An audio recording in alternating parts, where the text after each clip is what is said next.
Hello, my name is Taylor Hawkins, and it is a pleasure to welcome you here to the World Economic Forum annual meeting, grounded in this year's theme, Spirit of Dialogue. For those joining us in the room and for the community of 10,000 global shapers joining online, thank you for joining for this incredibly important conversation.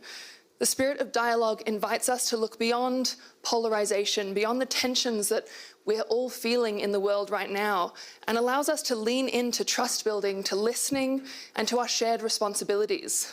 This is exactly what today's session is all about as we dive into next generation social movements. I'd like to ground our discussion in a few insights from the Youth Pulse 2026 report, which has recently come out, and there are some fantastic insights in here that really capture and tell the story of structural pressure that I know our panelists today have both lived and deep research experience in understanding how this is playing out on the ground. But to give us a few quick insights, 48% of young people identify growing inequality as defining economic trend of the coming years. We see that this inequality will shape our lives. 57.2% cite financial pressure as their top source of stress, so we can see that will be impacting their ability to engage effectively. However, this does not mean that they are disengaged or apathetic. What we are seeing is energy, we are seeing commitment. One of my favorite stats from the report is that 36% of young people say they are likely to run for political office. That makes me a little emotional just saying, because that tells me there's hope. That tells me that people still see the opportunity in investing in these institutions. Their priorities are rooted in lived and economic realities that shape our lives, centered on jobs, education, housing, and financial independence. And when it comes to trust, 60% place their confidence not in distant institutions, but in community leaders, in proximity, in those that they feel are held truly accountable through that close relational connection and the tangible results that they see on the ground. In other words, we're seeing a generation under pressure, but ready to lead. And that's exciting to me. So what we're going to unpack today is, how is trust built? How is it eroded? Where do we need to invest? How are we defining legitimacy today? And how must we define it in the future to create the future that we want together? I am joined by an exceptional panel who I can tell you, and I spent far too many hours last night reading, I would be a little bit more rested had I not, but who really cover off the many different dimensions that shape this conversation. We're joined by Hélène Landemore, who is a professor of political science at Yale University, whose work on democratic theory, collective intelligence, and open democracy challenges how we think about participation, authority, and who has a right to contribute and shape the conversation. Lutfi Siddiqui serves as the special envoy to the head of the interim government of Bangladesh, bringing insights from inside governments, navigating systems that are being shaped by youth movements. Eden Talisa is a global shaper from the Albuquerque Hub, and she is a democracy consultant at the Carter Center, working at the front lines of civic engagement, so is really going to be able to share those on-the-ground signals for how young people are engaging with our democracy. And June Beck is a global shaper from the New York Hub and co-founder of Youth for Privacy, working at the intersection of technology, digital rights, and civic participation. And as we all know, the online landscape is where so much of this conversation is playing out. And together, we will explore how leadership and legitimacy are shaped and should be shaped. But with that, Hélène, I'd love to kick off with you. Your work challenges quiet but powerful assumptions about authority, about legitimacy. I'd love to know, from what you've seen and based on your work with citizens' assemblies and other open democracy initiatives, what design choices help to convert short-term bursts of energy into long-term, durable and institutional change? Thank you so much. So my question is representation and legitimacy, and how do we make our institutions, the places where decisions are made, more representative, in particular of the youth. And you quoted the statistic that, what did you say, 36% of the youth is likely to run for elections. And it gives you hope. Well, it gives me pause, because that's 36% only. And how many of them are likely to actually win elections? And who are those people, those 36%? I guarantee you they're already quite charismatic, connected, empowered.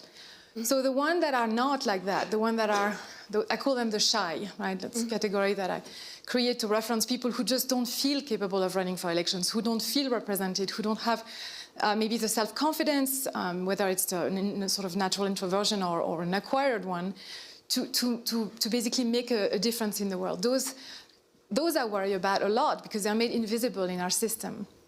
So I think I'm skeptical that the current order, which is based on elections, like this is what we associate with democracy, can do justice to the youth at this current juncture.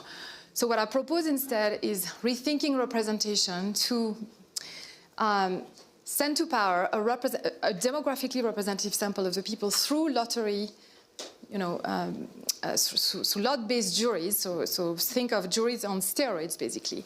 Because at the very least, when you do that, you don't even need to oversample for the youth. You will at least get your quorum of youth in proportion to your population. And so that would be particularly useful in countries where the youth is half the population.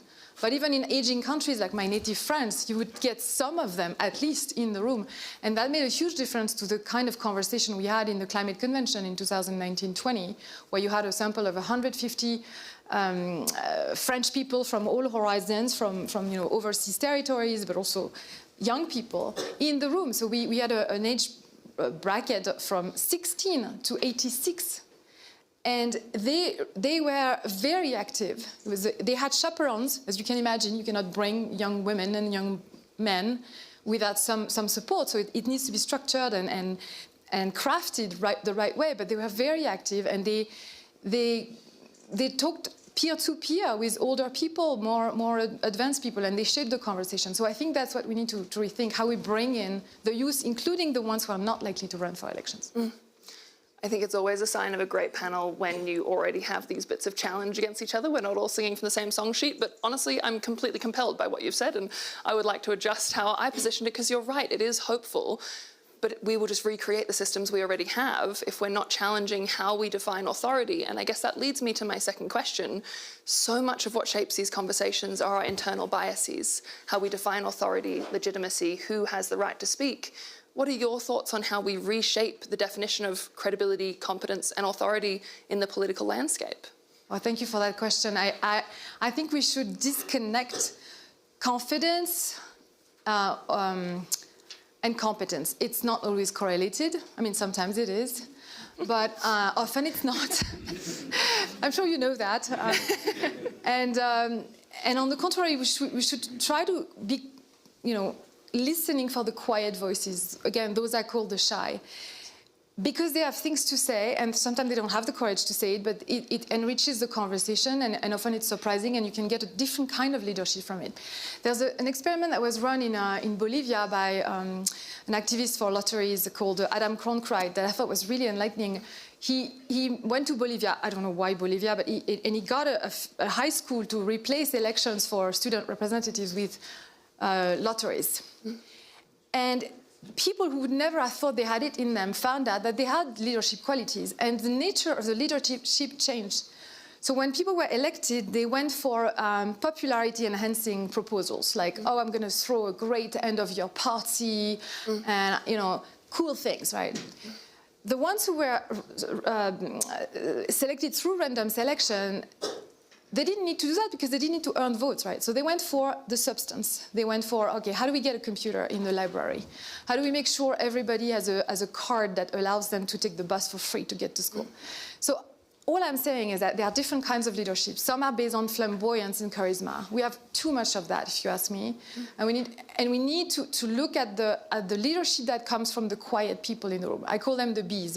And same thing, in the citizens' assemblies I've observed, you have these people who are not seeking the limelight, who are not, hogging the microphone in plenaries, but they work well with others, they do the work, and they're rewarded socially for that. So this. I just would like to decenter our gaze from the politician type to the shy. And you make such an excellent point that it's so baked into our political systems. The beauty of Davos, I was speaking with a minister yesterday who shared the art of politics is overpromising. And it's something that we really have to sit with. And Eden, I think that brings us really closely to your work, because you see on the ground the impact of trust or the lack of it, the role of accountability, and how it thrives with transparency, or the factors that really influence it. So I'd love to know, how are young people experiencing trust today? What's eroding it? What's rebuilding it? Yeah, and that's another great question. But and to frame this discussion, so young people, like you mentioned, are not apathetic. We are some of the strongest voices in the room if we had a chance to sit in some of these rooms. But a lot of my work centers around mobilizing nonpartisan observers to be involved in their own democracy. So if there's election mistrust, like how do we rebuild it by sending people in there to actually watch the processes from concept to completion. And so as far as young people go, there's, like you mentioned, there's a lot of institutional mistrust. So we have a lot of an array of politicians who, promise a lot of really bold things and ideas and really get us excited. But so under-deliver a lot of these overly promised things. So, we're hoping for a lot of these big changes, but we're not seeing them. So we're experiencing a fragmented democracy. So, and really the only place I see young people rely on is each other. So our only hope, even from my own personal experience and the cohort that I came with, I'm seeing them ask questions to world leaders that are stumping them, and we rely a lot on mutual aid, and a lot of our engagement is in local government. So people we have access to. And my home state, New Mexico, is a great example of that. So both by need and desire, New Mexico government employs a lot of young people. So some of the most monumental changes in my state are done by young people and some global shapers. I mean, we just passed a semi-open primary in my state with a fellow, not me, but her. And so that's really amazing. And so many people before her have done that. So when we give youth voices, I mean, they do instrumental things, right? So it's not a lack of voices or ideas or ambition. We have a system that constantly fails us. And so, but I'm glad to say a lot of the conversations I've had with a lot of ministers and world leaders is that, they want to co-create democracy with young people, and that is the smartest thing you can do, because that is how you ensure you have a healthy democracy.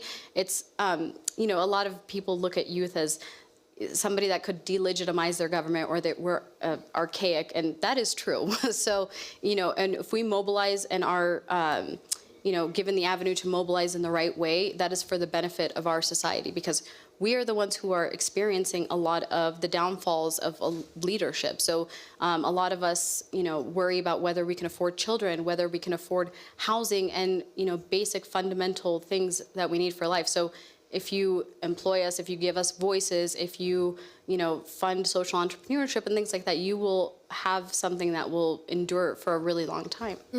And you've already touched on it a bit there, but what I'm hearing from what you're sharing is there's a lot of misunderstanding. And potentially, and evidenced by, myself, June, Eden being here, there's investment into bringing young people into spaces, but maybe a misunderstanding as to how young people want to be engaged in democratic processes. What do you think is the biggest misunderstanding that leaders often have for how young people want to engage in democratic life? Yeah, I think a lot of people probably think that we're rambunctious and, all we do is protest in the street. And or that we're really apathetic and so we don't vote, or we don't engage with a lot of these businesses or things because we're A, apathetic, and B, we don't care, or all we do is kind of just demand change and quick change. And so I think a lot of young people understand that change is not overnight, but we are plugged into some of the most important things. So again, I'm gonna shout out the people I came here with, they're leaders in their own, and they're innovators in their own little spaces, in their communities, in their businesses. So, I don't know if when people or world leaders think young people, do you automatically think innovators, pioneers? Maybe not, So I think when we frame the discussion of young people, I think and so I was in a meeting that mentioned, for example, Asia and Africa will have the youngest population in the workforce and society. And so we talked about how that could either be a really, since youth are restless, that could be a really good thing or a really bad thing for your society, depending on what you do with that, you know? And so this idea that, you know, maybe that we're lazy or we're apathetic is kind of really misguided, and it's kind of dangerous, because if you kind of fall into that trap of not, you know, looking at some young people as really, you know, people that you need to bring into the room, people who have a lot of great and innovative ideas to share, then yeah, you might experience the downfall of your legitimacy or your leadership in the years to come. Absolutely. Thank you, Eden. And we're incredibly fortunate that one of our panelists, I think, can speak more closely to the realities of internal government and policy operations, the impact of youth movements, and how that shapes, challenges, and forms ideas of legitimacy and authority. Lutfi, I'd love to pass to you and pose that question. How are youth movements reshaping ideas of legitimacy, especially in the context of Bangladesh, where youth-led movements have played a significant role in recent political dynamics? I think reshaping is not a strong enough word. Revolutionizing is probably more like it. Thank you very much for the invitation, particularly with so many global shapers here. You know, I used to be young once, and it's encouraging and energizing to be in such company. I think I would like to, though, mention that it's still the key ingredient is still old-fashioned sheer courage and bravery. There's no substitute for that. If you look at what happened in Bangladesh in July and early August of 2024, a mass awakening, a student-led uprising, at its core were young people who put their lives at risk, people who were not activists in the traditional sense of the word. I think of Abu Saeed, the gentleman, he just stood bare-chested in an iconic pose to be shot dead. And then you have a video of the policeman saying to his boss, I don't know what to do, sir. I shoot one and more come in my direction. They just do not go backwards. I'm thinking of Mr. Mir Mugdho. He's a freelancer. He was a university student. He has a 5-star rating on Fiverr. He used to do freelance software work. And he was just distributing water to the other protesters. And you see the video of the tear gas hitting him, and he's trying to wipe his eyes and asking who needs water. Shot dead. You should look up, if you can, a letter, a school student, Anas, Shahriar Khan Anas wrote to his mother, saying, Mum, I'm sorry I cannot stay at home. I know you've asked me to stay, but I can't. They're killing my brothers and sisters. I may not be directly related to the cause, but I have to be out there.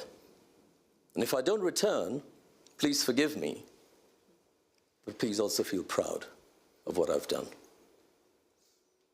Anas did not return. All of these are documented, well documented. We invited the UN High Commission of Human Rights, Human Rights Watch, all other independent, the foreign media to come and just document what you see and write it down. Because we don't know, our perception may be contaminated. We may be misremembering things. But go and look up and read the documentation of these people. And I think you'll realize that that is the reason when we talk about a social movement, it is about emotion. And the emotion that courage can trigger is incredible. What started as a movement by a small group of people in a public university, the contagion effect of emotion, private universities joined in. Parents joined in the end. Diaspora joined in.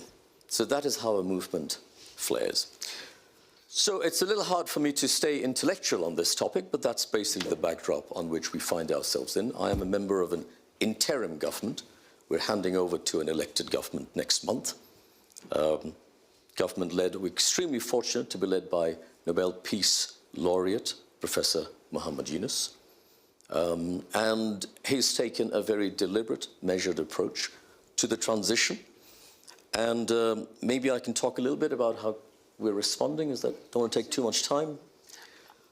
So my first message to governments around the world is, I know most of you are thinking of this topic as a risk issue. Oh my God, if I don't pay attention, how do I manage and control and contain this risk? And that is true. This is a risk that you ignore at your peril. But there's also an enormous positive opportunity here to harness the zeal and the zest and the energy that you mentioned, the commitment that people have into the day-to-day functioning of government, because that is what government should be about. And the core, the response, how should we respond? Again, going back to the old-fashioned tenets of good governance. What do we mean by that? Let me just number a few of those. First of all, we need to make sure laws and legislation, there are safeguards built into them so that the extremes and excesses of bad governance do not flare up. You don't have an elected government turning autocrat afterwards. So we have, as part of our reform measures, we've enacted ordinances and laws. For example, you can never shut down the internet again. Government can't do that. We have a police commission which puts a layer in between the Prime Minister and the Chief of Police so that it's not so easy to say shoot on sight. Or the police commission is an independent grievance mechanism where if the politicians ask the police to do something that's politically motivated, they have somewhere to go if they get fired or if there's reprisals against them. So a whole lot of independent judiciary, all the other distributed powers, we've packaged that into a referendum question, and it'll be put to the vote next month alongside the parliamentary election. So that's number one, laws and regulations. Number two is the practice of transparency and accountability in the day-to-day functions of government. Many governments are afraid of information. They're afraid of creating a firestorm if I divulge too much information. The antidote to that is even more information. So accountability and really having almost corporate-style KPIs. Every ministry should be like a publicly listed company publishing their annual reports and develop a culture of information sharing in peacetime so that when there is a crisis, people don't start questioning the credibility of your information because you've contaminated your credibility earlier on. So that's important. Third point is, my understanding is that young people are fed up of slogans and motherhood and apple pie statements. You've got to have some KPIs, measurables, outcomes, and hold yourself accountable for where you're headed. And I see countries that have Vision 2030 and other goals, and I really like that, and I don't think we have had the chance to do that. So if you have a North Star and then some intermediate milestones, I think it can really rally people in an inclusive way. Related to that is civil servants. The government's run by civil servants, public administration. You need a proper appraisal, performance appraisal systems for civil servants, and you'd be amazed how many of them do not have that, and how many of them wish they had it, so that they're not held hostage to the whims of their bosses in the day-to-day, that they can really point to objective performance metrics. Fifth, the tone matters. It's the tone that makes the music. You cannot gaslight or talk down and not give dignity to people when they come to you. And so I think if you patronize, you've lost whatever the merit of your message. Many of these movements that started small and flared up actually flared up because someone in a position of authority has just insulted people, insulted the intelligence of people. Related to that, and I wanted to touch on representation you mentioned. So clearly we wanted representation after the uprising, and we had Professor Yunus made sure that members of the student leaders, at least 3 of them, were members of the cabinet running ministries, which was incredible. You imagine the shock to the system, 20-somethings running massive ministries with permanent secretaries reporting up to them. And we've done that with the reform commissions. Many of the reform commissions, the Labour Commission, the Women Affairs Reforms Commission, Judicial Constitution, you've got members of youth in there. But I think representation did not always result in inclusion of their voices. I see good cases and I see bad cases. I see the bad cases where they're sitting around the table, but we fell back on the old norms, where the older people speak first. I think they should speak last. They speak first, and then they kind of ossify the agenda, and then everyone else feels compelled to agree with them. And if you disagree with them, then you are the impolite young upstart, and you have no shot at getting, no chance at getting heard again. I've discovered that age is inversely correlated with listening skills. So the older you are, the less you want to listen, because I've seen it all. I was 30 years old once, so there's nothing that you can tell me that I haven't already seen. That kind of an attitude. So we need deliberate ways of designing meetings. How does the chair work? And behavioral science has a lot to offer in that field. Because, and then the other risk is that young people come in and then they get used to the trappings and structures of office and they start behaving exactly like the previous generation instead of the new one. On the positive side, you should look at one particular commission in Bangladesh. It's the Commission of Inquiry on Enforced Disappearances. And there is one young woman in that committee, Nabila Idris, a young PhD, now an academic, Dr. Nabila Idris. My God, she's now one of my heroes. You should look her up online, look at the report that she's written. And if there's ever a definition of speaking truth to power, going to generals and basically saying, we think your people may have been involved in enforced disappearances. Can I ask you some tough questions? Can I check? Was this the room where people were detained in? The way you get it done, unbelievable, you know, a real role model. I guess the last thing I would say is that digital platforms, governments should welcome them. And we're still squeamish about it. I'm toying with the idea, don't hold me to it, that when I go back, rather than do a press briefing on Davos, why don't I do it on a digital platform? Every citizen can put in questions and I talk to them about what I've seen here. I don't know, how safe or unsafe that is when I'm thinking about it right now. But it's a double-edged sword, because you also need to build literacy amongst people on how to deal with misinformation, disinformation, weaponized disinformation, particularly in the world of AI. And for that, you need deliberate movements. I would hope that you guys, global shapers, would self-organize and really build that muscle amongst yourselves so that you are not exploited. Your energy and your zest is not exploited by polarizing politicians through online platforms. So sorry for the length that I've taken, but that's... But it was robust, and I think we all just received a bit of a masterclass and very structured, so thank you for that. And because I have such esteemed panelists, I feel that we can all tolerate me taking a slight tangent before we move to June to talk about digital platforms, which was I felt so deeply struck by the story that you shared. So much so I was nervous you were about to stop, so I was actually very grateful that you gave me a bit more time to regather myself, because I wouldn't have been able to speak in any sensible way. I'm struck by the question of the role of emotion in social movements and in politics. So firstly, just for those in the room, who felt incredibly struck by that story? Yeah. And I've had several experiences like that this week, and I think it's a beauty of the curation this year, so absolute hats off to the team at the forum. I would love to do a quick lap around the group of what is the role of emotion in social movements and in politics, because we see it play well, we see it powerful, we see it be challenging.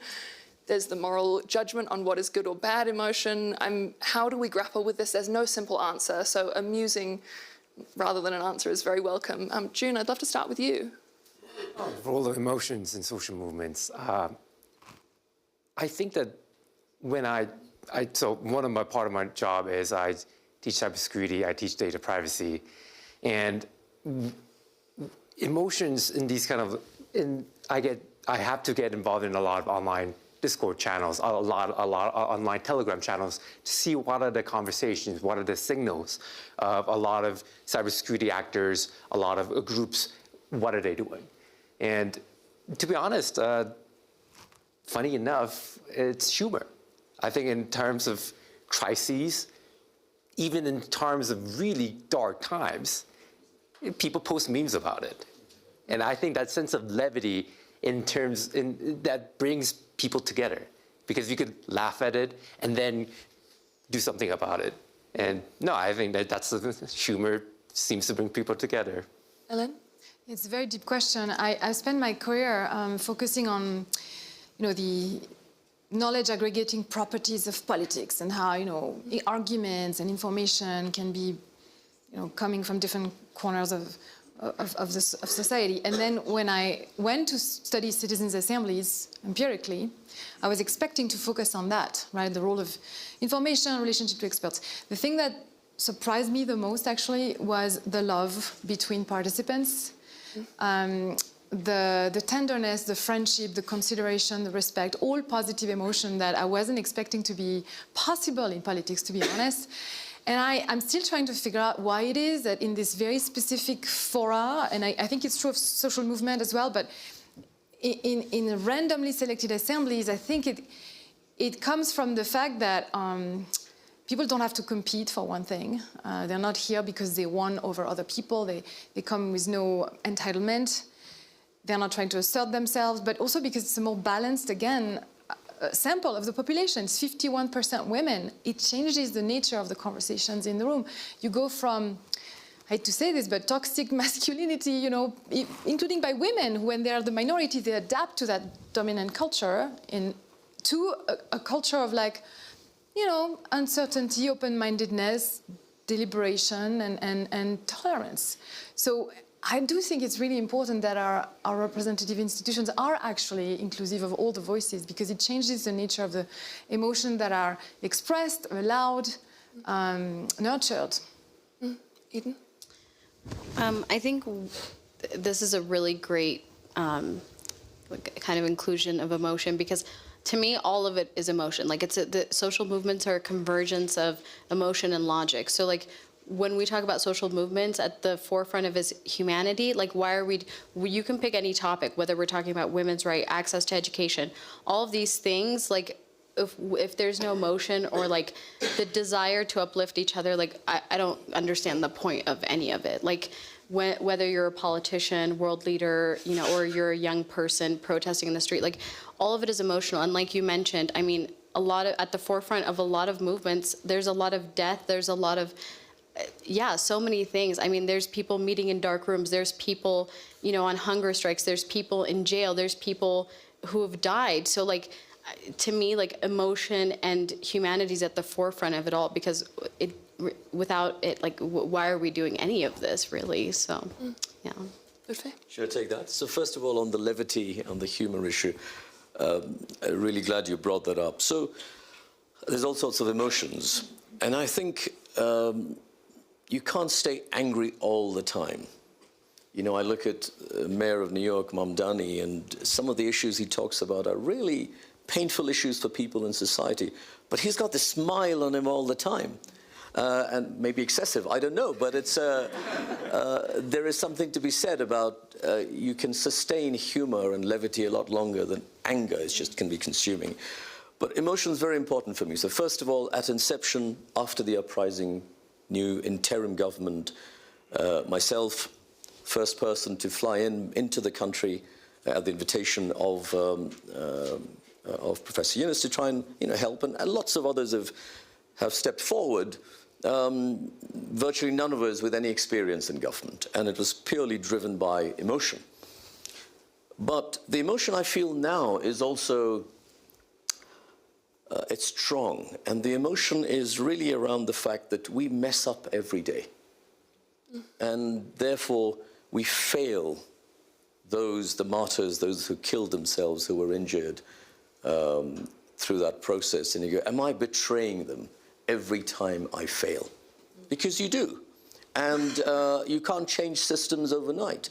If you start with a system that is, let's say, 80% corrupt, and you manage to make it 60% corrupt, do you feel good about the fact that you've doubled the space of non-corrupt space? Or do you feel really bad that you're still presiding over a 60% corrupt system? That's an excellent point. What do I do? People come to me and say, this is going on, that injustices happen right now, under our government, at the moment. I hope it happens less. I hope it doesn't happen because of the government. But I can't change society overnight. But I'm responsible for it. And that emotion is a combination of guilt and frustration and I don't know what.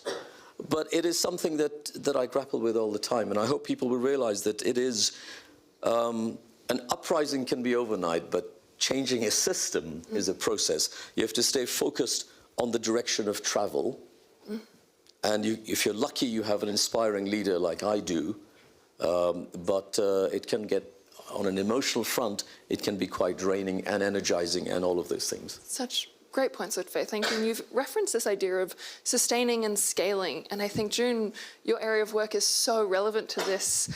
The online space is where we are scaling, sustaining, maybe skewing a lot of political discourse. I'm curious, from your vantage point, how does platform design, data practices, AI systems either strengthen or undermine social movements? I think that I could start with a story of how I got interested in data privacy. So I'm Korean, and every Korean male has to serve in the mandatory military service. So I served between 2016 to 2018. And during that time, we don't have access to our cell phones. So the only way we could actually access internet was through a government monitor workstations, which logged everything you type, every website you visit, etc. Then maybe we'll wonder that, okay, then they know what kind of messages I'm sending to my friends, what kind of websites I'm visiting, what am I interested in, who am I talking to. And that requires a sense of trust for the organization. And when the report from a human rights organization came in 2017, that the Korean Army Chief of Staff actually ordered an investigation to root out sexual deviants, LGBTQ members inside the Korean Army, then you don't have trust.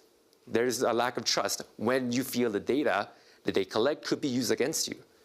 And I think that fundamentally, privacy in a digital world is the bedrock of building trust.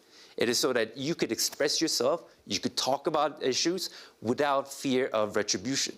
And in online spaces, that is where conversation and social movements happen. Now, when it comes to young people, we have a lot of creativity and innovation on using technology to make these kind of social innovations happen. So case in point, in a lot of youth movements in, for example, Madagascar and Nepal happened, governments in Bangladesh, they cut down the internet because they don't want people to speak, they don't want information to flow, they don't want these videos of brutalities to be shown. But because young people are innovative, they could use technologies that could bypass those internet restrictions with a thing called meshnet. So I have a phone, you have a phone, and internet meshnet works so that if I want to communicate my phone with somebody over there, my phone information goes to you, to you, to you, to whoever that person may be. So you don't need internet to communicate on a meshnet.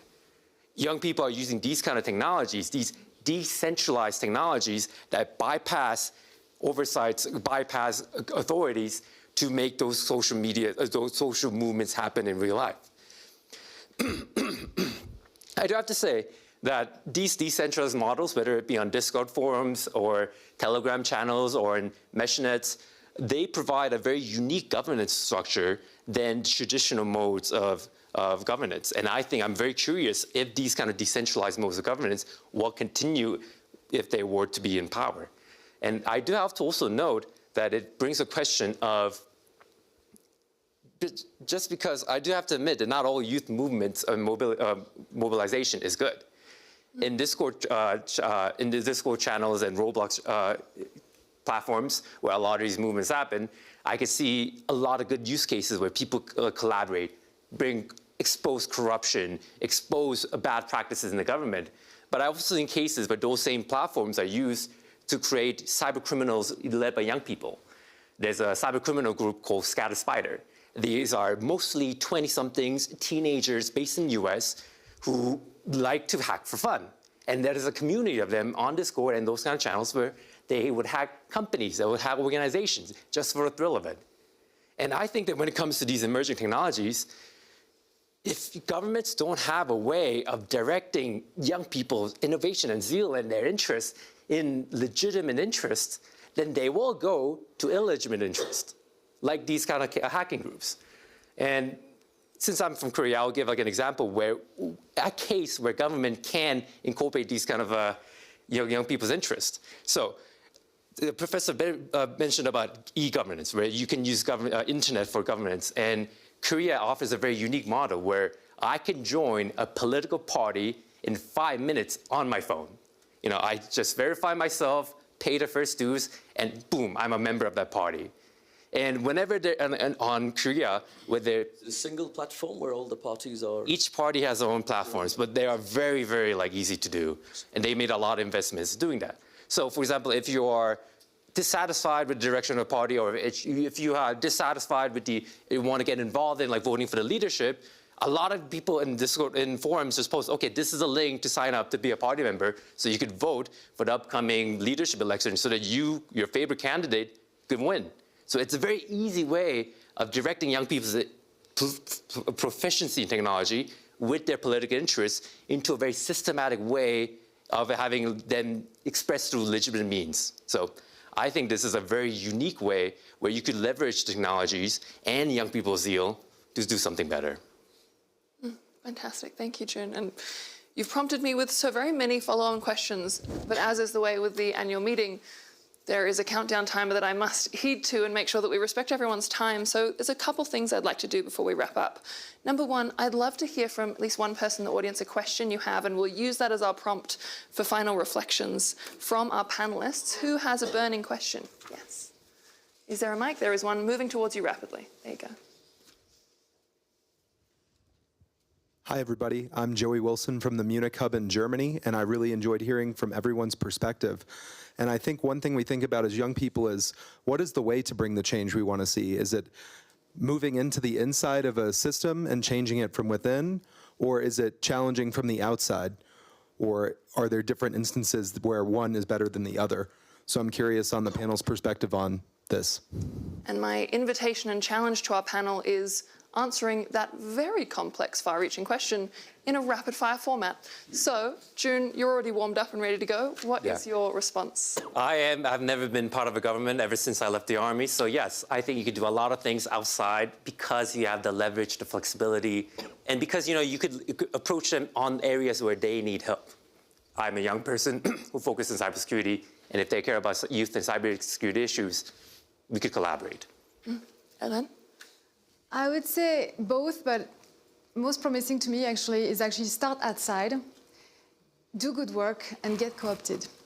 That happened to me in a way. I ended up being on the governance committee of the Second Citizens Assembly on end-of-life issues in France. I was a theorist working on crazy ideas. I had to replace government with lotteries, right?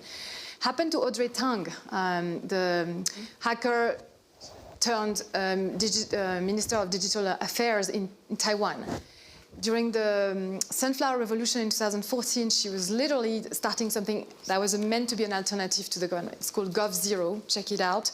It's the idea that, you know what, this system's not working, it's not listening to us. We're gonna start from scratch, we're gonna fork the government, as she says. We're gonna try and take it in a different direction.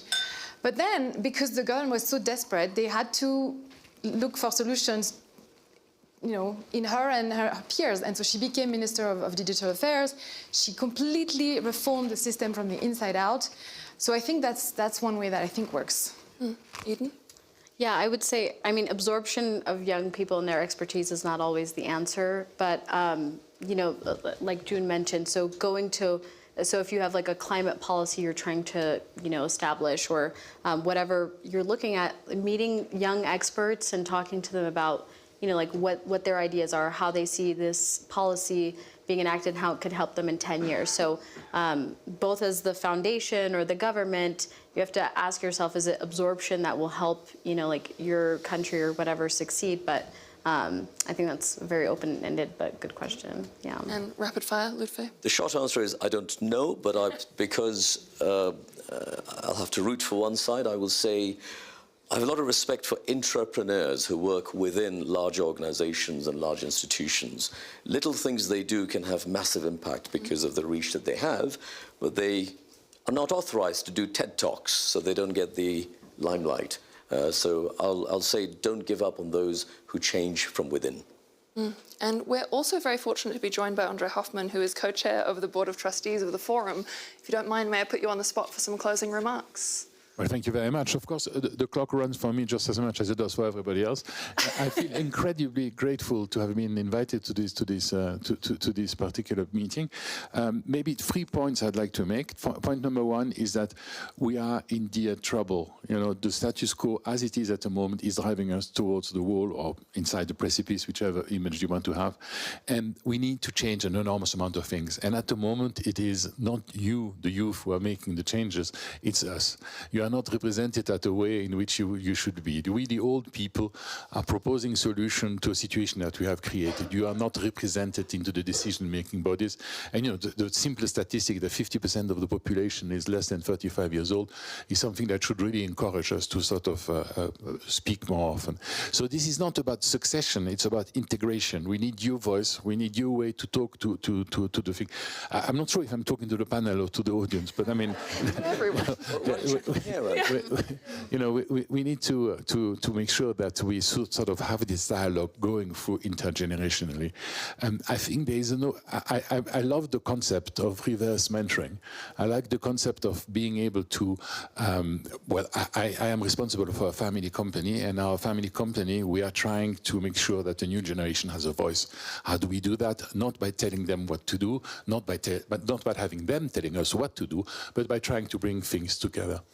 And maybe I would just finish on the fact that we've had this quite exciting couple of days here, and I hope you all had an opportunity to really enjoy our annual meeting this year, because I thought it was particularly ripe. One thing sort of reminds me is that quite clearly collaboration will always trump domination, and I think that's something we need to remember. We don't have a single model, we have an opportunity to exchange, and I think we need to do that. So thank you very much everybody for coming. Maybe one final word to say a retrospective thank you to Klaus Schwab, who's created this community of young global leaders and of global shapers. I think this was an insight which we need to continue to make the World Economic Forum successful. So thank you very much to everybody, and see you next year. Thank you.